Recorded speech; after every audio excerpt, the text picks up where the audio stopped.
Salut YouTube et bienvenue dans cette nouvelle vidéo où cette fois je vais vous montrer les résultats de ma dernière French manucure. Non, je plaisante, en fait je vais déballer ceci étant une nouveauté qui vient tout juste d'arriver chez Shoot Avenue et il s'agit du Colt Python King Arms. Alors, au moment où je fais cette vidéo, la réplique n'est pas encore disponible sur Shoot Avenue puisqu'en fait les gars de chez Shoot Avenue viennent tout juste de réceptionner la réplique. Et comme mon contact chez Shoot Avenue sait que je suis d'une façon générale très enthousiasmé par la sortie de nouveaux revolvers, il m'a pensé à m'en envoyer un exemplaire tout de suite. Cela étant dit, je pense qu'il devrait arriver très prochainement et si je dis pas de bêtises, il devrait être disponible aux alentours de 140 €. Par ailleurs, n'oubliez pas que vous avez le coupon CANSEM de disponible sur Shoot Avenue qui vous donne droit à une réduction de 12%. Donc si vous avez l'intention d'acheter quelque chose sur le site, eh bien pensez-y, ce serait dommage de passer à côté. Alors voilà déjà la surface de la boîte. Étrangement, on a encore entre guillemets droit à un Python, puisqu'on en a déjà eu quelques-uns. On a le Python KWC, le Python Marui, les Pythons Tanaka. Toujours est-il que voilà, là on a encore un nouveau Python, qui cette fois est fabriqué par King Arms. Hop. Le coupon Shoot Avenue, le mode d'emploi et bien sûr la réplique. La réplique en elle-même, je vois que nous avons un sticker énergie 1 joule maxi. 1 joule, bon ça doit être aux alentours de 330 fps, j'espère que les tests chronie de la vidéo de tir nous le confirmeront.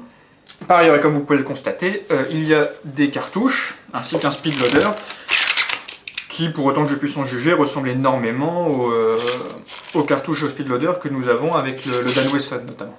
Voilà à quoi ressemble une cartouche d'un peu plus près. Pour autant que je puisse en dire, les codes sont vraiment assez bien fichus. On dirait vraiment une cartouche de 357, en tout cas quand on regarde de profil. Quand on regarde à travers, bien sûr, ce n'est pas la même chose, mais bon, encore faut-il qu'on puisse mettre une bille dedans, sinon, pour une réplique Airsoft, ça n'a que peu d'intérêt.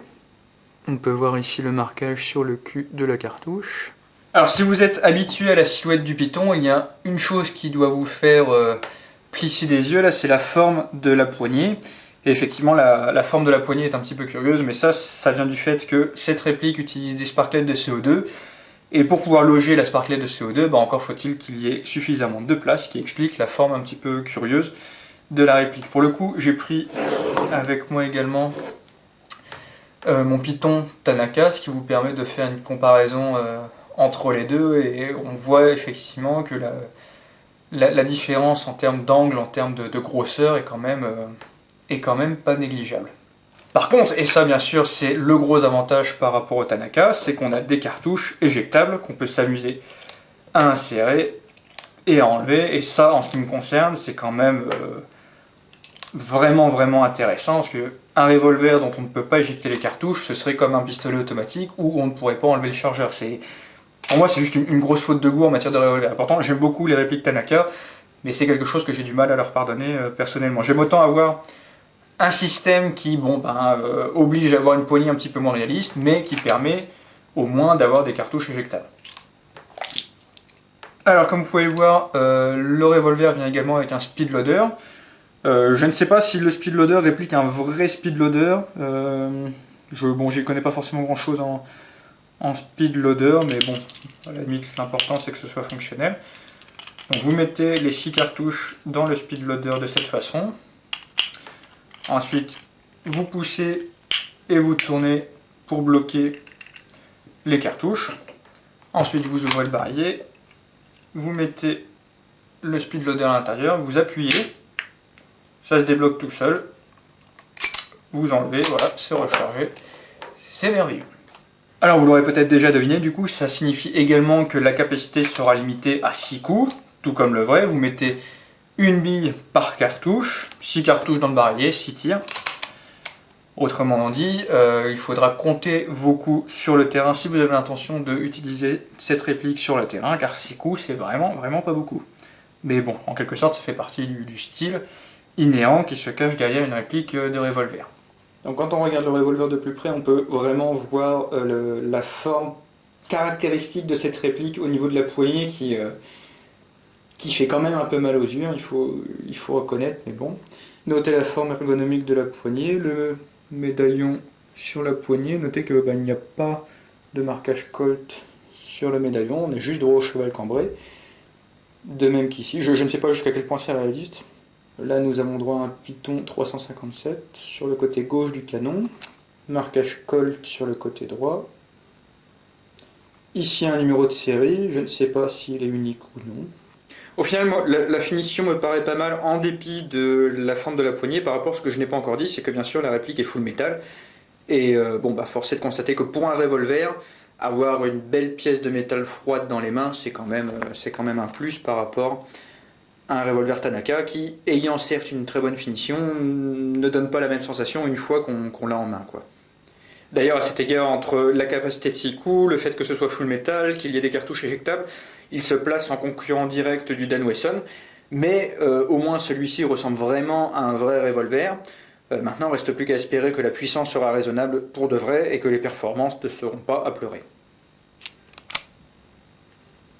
La double action est assez curieuse, puisqu'en fait, durant la première partie de la course, c'est assez facile d'appuyer dessus, ça va instantanément faire tourner le barillet, et c'est dans un second temps qu'une pression supplémentaire va donc finir d'armer le marteau et de le relâcher.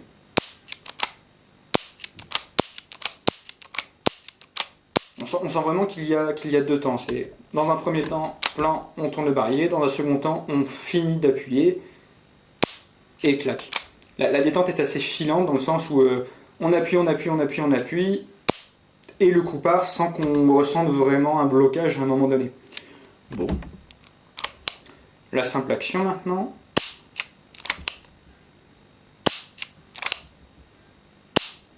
C'est à peine s'il y a besoin d'appuyer sur la détente, c'est très sensible. On ne sent pas vraiment non plus de résistance, on appuie et le coup part. Mais bon. Chose curieuse également, c'est que même lorsque le barillet est enclenché, on peut continuer à le faire tourner. Je ne suis pas sûr que ce soit réaliste, mais bon, à la limite, ça peut être pratique plutôt que d'avoir à armer le chien. D'ailleurs, on peut le faire tourner, mais dans le sens inverse de la rotation naturelle du barillet.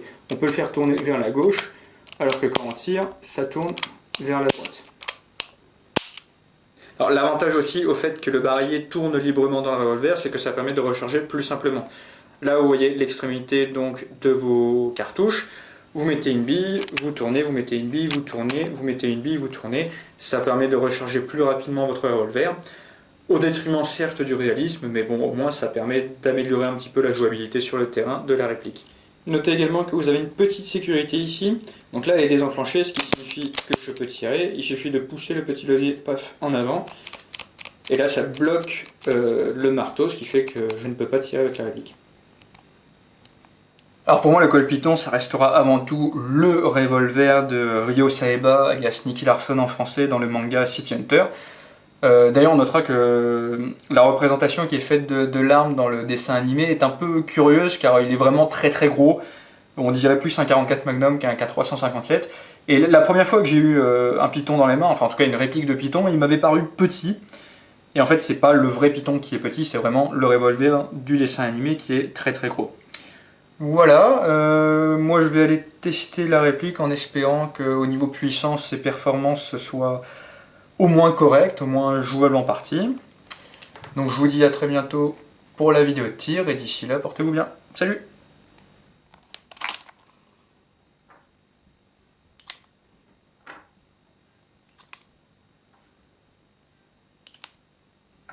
On pourrait dire ce qu'on veut, mais pour moi, les cartouches éjectables, c'est vraiment indispensable dans une réplique de revolver. Je peux pas faire ça avec mon Tanaka.